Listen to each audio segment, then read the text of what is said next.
héritage, non toutes les souffrances que ces peuples ont endurées, mais ils quittaient une partie de leur culture pour en partage. Donc ça signifie que dans tout pays au passé, les colonisateurs quittaient Thracio, et c'est ça que fait tout, ils mettaient en esclavage les hommes, les femmes, les enfants, les vieillards, qui pouvaient enrichir leur pays aux dépens de notre pays, de nos terres, et c'est ça que fait par exemple, où monde capable dit bon oui, pour qui ça par exemple en Haïti, ils parlaient le français, ils parlaient le créole. Bon, son bagage qui était inévitable à cause de la colonisation. Si on parle par exemple des États-Unis d'Amérique, on parle l'anglais, mais est-ce que l'anglais a été formé à partir, si vous voulez, des terres américaines? Point du tout. C'est à cause de la colonisation. Et tous ces pays que nous avons gagnés, pour nous mentionner, par l'espagnol, eh bien, c'est encore une fois à cause de la colonisation. Donc, le viol du Nouveau Monde, c'est la condamnation, si vous voulez, de cette colonisation qui était vraiment une sorte de colonisation génocidaire parce que c'était un concours d'atrocités, un championnat d'horreur, côté que Moun a tué Moun, a fait génocide, et puis il n'y a jamais eu de punition. Punition, peut-être qui gagnait, c'est lorsque le pays ça y a recouvré, si vous voulez, leur indépendance. Là, vraiment, c'est capable, oui. Mais autrement, c'est abus qu'il a fait, puisqu'il y avait une sorte de partage du monde. C'était des grandes puissances qui tenaient des armes à feu que les autochtones pas capables vraiment mesurer avec eux. Voilà pourquoi cette colonisation qui sortit depuis en Afrique, qui prend monde, une fait esclave, par exemple, aux États-Unis d'Amérique, en Amérique, c'est un bagage qui est réellement effroyable et incontournable. Donc, voilà ce que nous fait. Nous réfléchissons sur ça, nous écrivons sur la colonisation, nous rejetons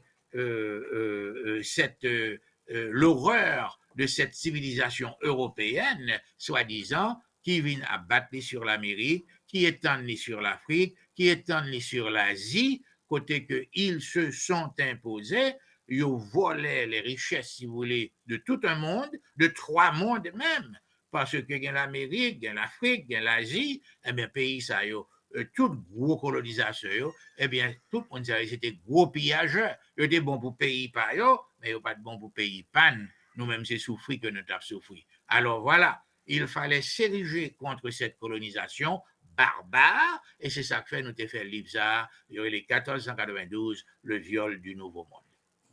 Mais à côté de l'IFSA, on connaît tout, on pratique tout, fait on série collectif, côté au capable pour un Un petit peu écrivain, plus haut, Jean, un petit peu plus oui. haut. Et au gain, on pratique tout, fait une série de travail, par exemple, et au capable pour un auteur comme Jacques Roumain, et René Despestre, ou bien Joseph Robert Lange, et pour mettre ensemble une série haïtien, et puis chaque écrit un article ou bien un chapitre, etc. Et puis, un livre qui sorti. Une chose que fait, c'est un livre sur Jacques Roumain. Parlez de livre ça. Bon, et c'était à l'occasion du centième anniversaire de Jacques Roumain.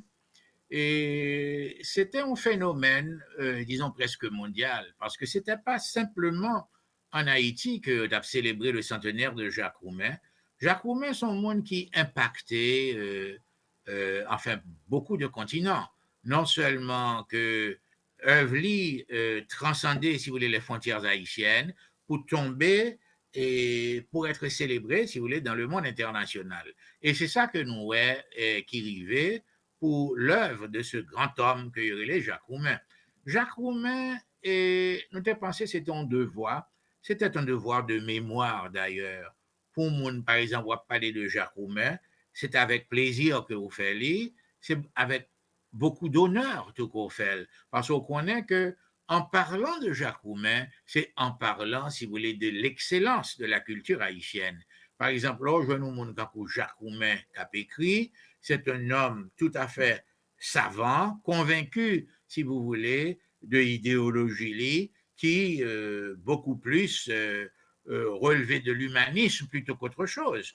Là, on a dit gauche, droite, en mi-temps. C'est bien de parler de toute spécificité idéologique, mais tout le monde, ça, l'on prend. L'on parle, par exemple, quelqu'un comme Jacques Roumain, travail qu'il fait, c'est un humanisme. C'est excellent dans l'humanisme, côté que vraiment, c'est pas simplement le pays d'Haïti que la voyez monter. C'est vrai que patriote comme lui, pas de bien comme ça, mais son monde qui réellement parlait, c'est un apôtre, si vous voulez, de l'humanisme international, côté que l'abdo, que on a droit à la liberté, on a droit, si vous voulez, à l'expression, ou bien droit fait ça et il faut qu'on défende, si vous voulez, les droits humains, il faut que les citoyens et les citoyennes capables de travailler pour leur pays, surtout les pays, si vous voulez, du tiers-monde,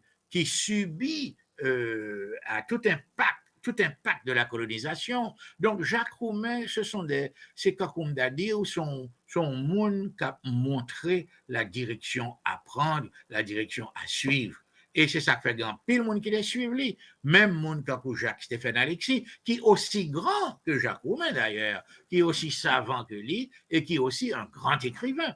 Donc, tout monsieur Sayo, les hommes de environ plus ou moins de 46 qui a écrit, par exemple, nous avons Jacques-Stéphane Alexis, nous avons René Despestre, mais tout monsieur Sayo, ils te suivent Jean Price-Mars, ils te suivent Jacques Roumain, ils te suivent après Jacques-Stéphane Alexis, donc ils suivent après, disons, René Despestre, et bien qu'on y a là, ça devine passer. Haïtien tellement écrit, Haïtien tellement excellé en littérature, en histoire, en poésie et, si vous voulez, dans tous les genres qui existent en littérature, que, mon cher, Haïti, c'est un pays d'exemple. Haïti, c'est un pays qui gagne un monde là-dedans, qui saute là-dedans, qui a vraiment bail exemple dans le monde.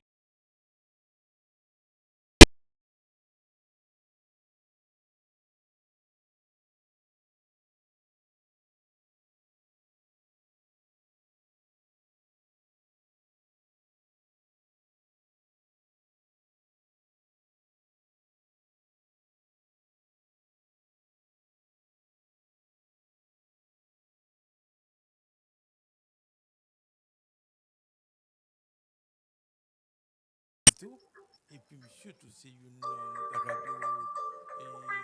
grand écrivain Oui, pays Jean, d'Haïti là. et je dois te dire que n'a vraiment parlé de tout M. Sayo, parce qu'ils ont excellé dans le domaine et ils travaillent d'exemple.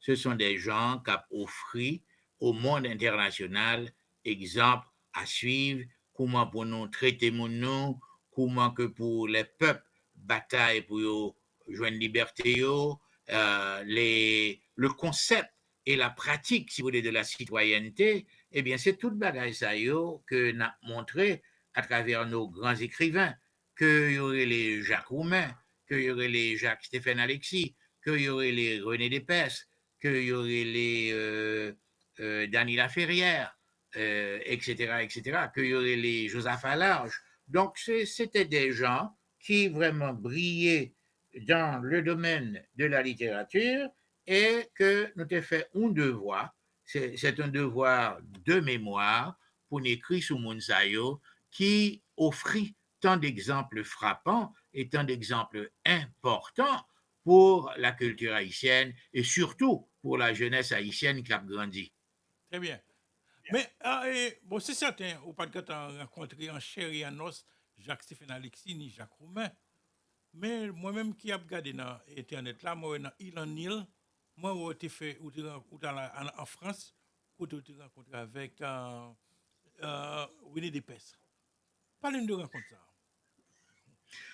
Bon, René Despestre, c'est une haïtien qui écrit, qui est très étincelant et qui, ses œuvres, ont une séduction irréductible. Son monde l'a appelé, eh bien, il évoquait, si vous voulez, des époques, une époque entière, que peut-être moi-même, comme pas de vivre, que me content c'est-à-dire vivre par ses